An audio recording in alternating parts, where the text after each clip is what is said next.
I was planning our 5-year anniversary dinner when my FIL pulled me aside and said, "You'll never be one of us." He handed me a prenup and told me to sign it or leave. When I refused, my husband said, "It's just a formality." The next morning, my name was removed from our joint account. When I checked the security camera footage from that night, I watched him hand the deed to our house to his father. I'm a 34-year-old woman living in Boise, Idaho. Wade, my husband, is 36. Or he was my husband. We met when I was 26, and back then, he was everything I thought I wanted. Funny, smart, laid back. The kind of guy who always knew the best new band before anyone else. The guy who could make friends with a brick wall. Our relationship wasn't perfect. Nobody's is. But we built a life together.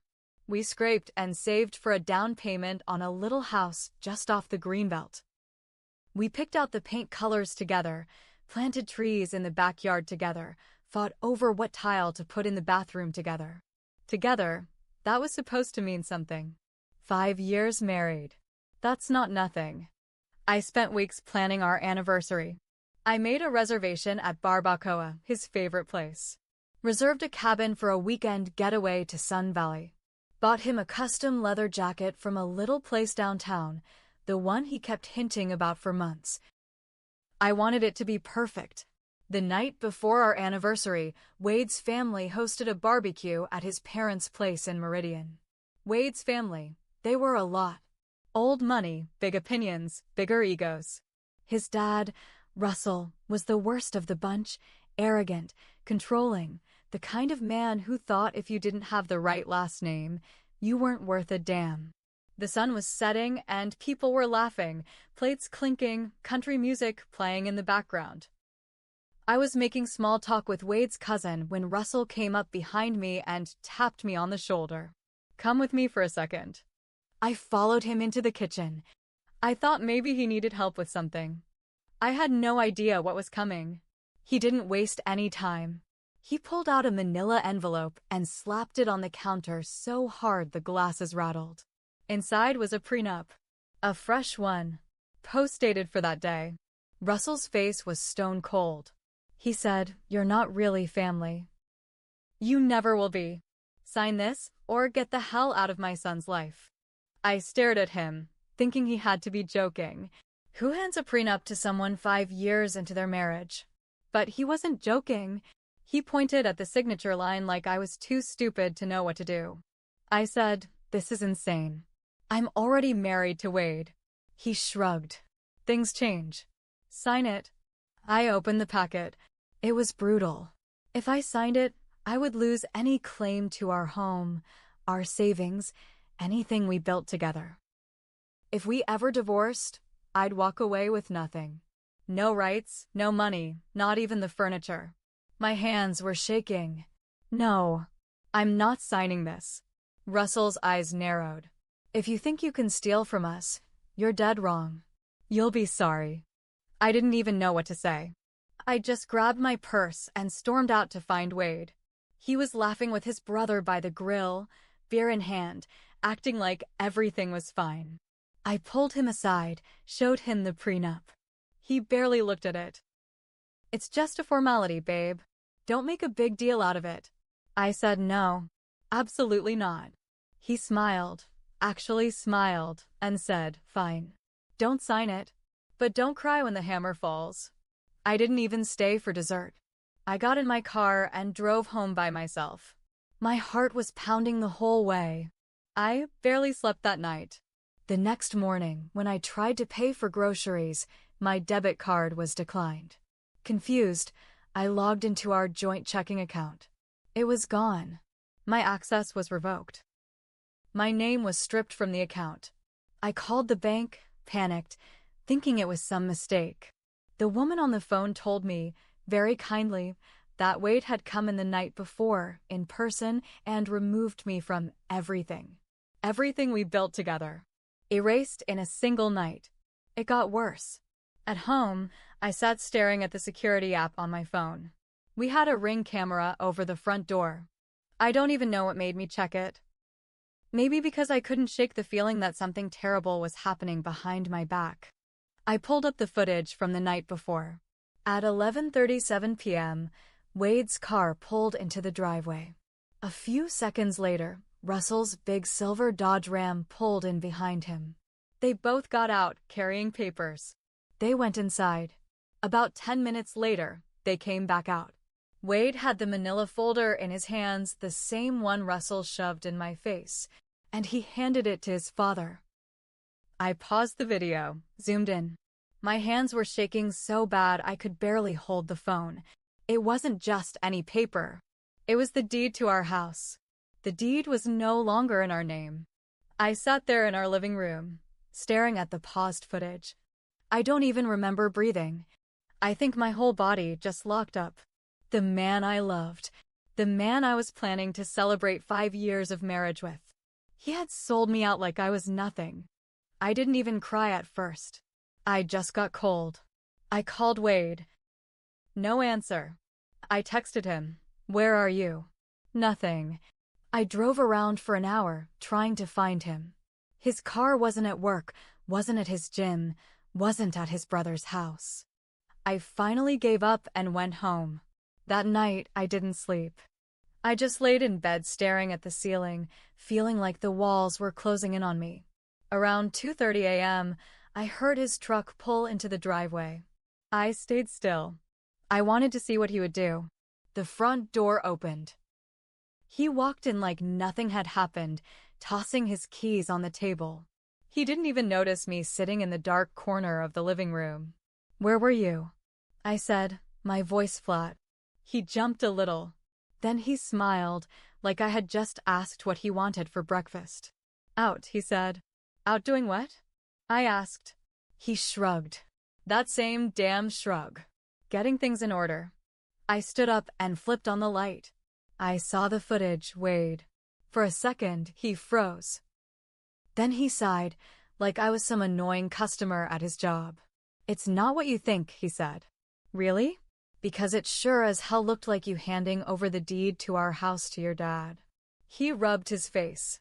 Look, you didn't want to sign the prenup. Fine. But my family's not gonna risk everything because you got stubborn. Risk everything? I snapped. I built this life with you. I paid half the down payment. I worked 2 jobs when you got laid off. I did everything with you. And you just, what? Gave it all away. His face twisted into something ugly. You should have known better, he said. You were never one of us. It hit me like a punch to the gut. Without another word, he grabbed a pillow and a blanket from the hall closet and threw them on the couch. You can sleep here tonight, he said. We'll figure things out tomorrow. Then he walked into the bedroom and slammed the door behind him. I stood there, shaking. I thought about leaving. I thought about grabbing my car keys and just disappearing. But then something inside me snapped. No. If he wanted a war, he was going to get one. I stayed up the rest of the night, digging through every folder, every drawer, every email. I found the mortgage paperwork. I found copies of our bank statements. I found the insurance policies with both of our names on them. I made copies of everything. Then I packed a suitcase, grabbed all my important papers, and drove to my best friend's apartment across town. By 8 a.m. the next morning, I was sitting in a lawyer's office. Her name was Susan Marks. She looked at the paperwork I brought, listened to my story without interrupting, and then leaned back in her chair. Her face was hard. We're going to bury him, she said. Susan explained that since I was still legally married and still on the original mortgage, Wade couldn't just hand over the house like that, not without my signature. What he and his father did was illegal. Fraud, she said. At best. If they filed it officially, that's criminal. My head was spinning. Susan filed an emergency motion to freeze our joint assets. She also pulled the property records for the house. Sure enough, Russell had filed new paperwork that very morning, trying to transfer the deed into a private family trust with Wade's signature and a forged version of mine. The bastard faked my signature. Susan filed to block the transfer immediately. Then she called a private investigator she worked with, someone who specialized in financial fraud and marital cases. This is going to get uglier before it gets better, she warned.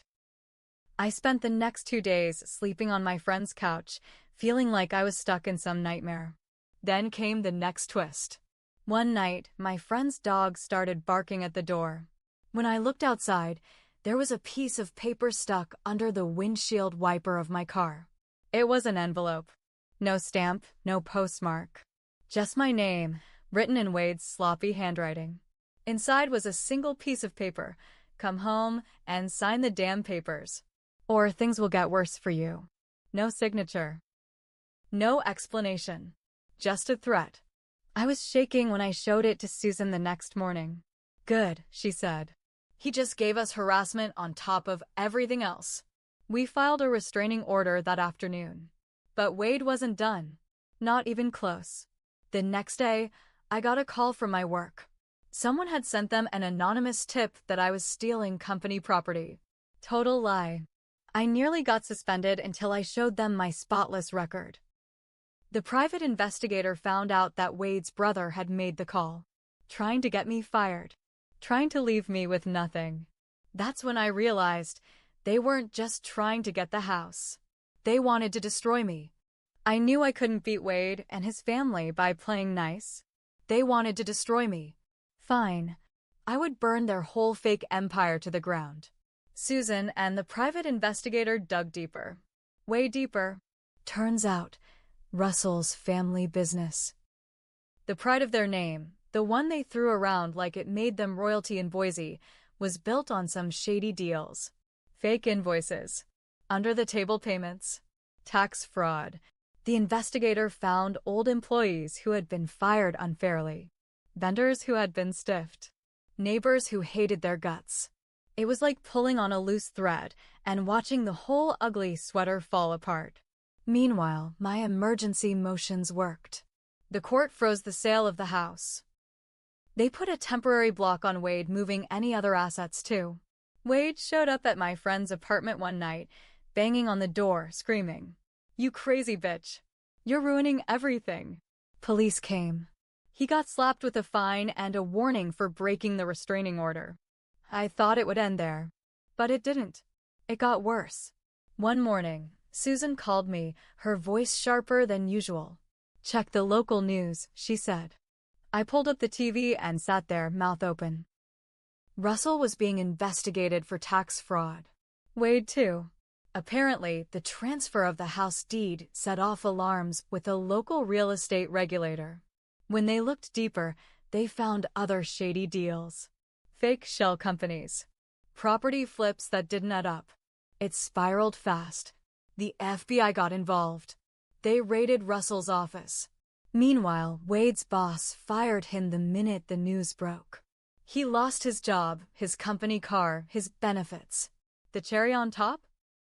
I found out Wade had also been hiding $30,000 of credit card debt in my name, debt he opened when we first got married, without telling me.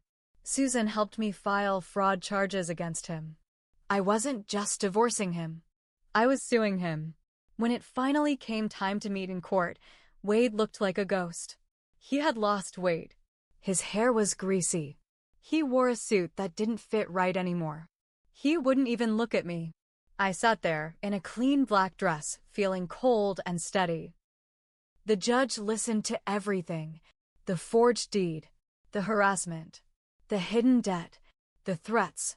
It took all of 20 minutes for her to rule. Wade lost everything. I got the house. I got a court order for him to repay the hidden debt. I got a chunk of what was left of his savings. I got full restraining orders against him and his whole family for the next 5 years. Russell? He's under federal investigation. Might be going to prison. Wade is couch surfing with friends who only pretend to like him. No job, no money, no family name to hide behind anymore. As for me, I sold the house a few months later, made a good profit, and moved to a quiet little place outside of Coeur d'Alene. I have a new job I love, real friends who stood by me, and peace for the first time in years. I made mistakes too. I ignored the red flags. I believed love was enough. I trusted someone who didn't deserve it. But now I know better. If someone shows you who they are, believe them. Especially when they hand you a pen and demand you sign your life away.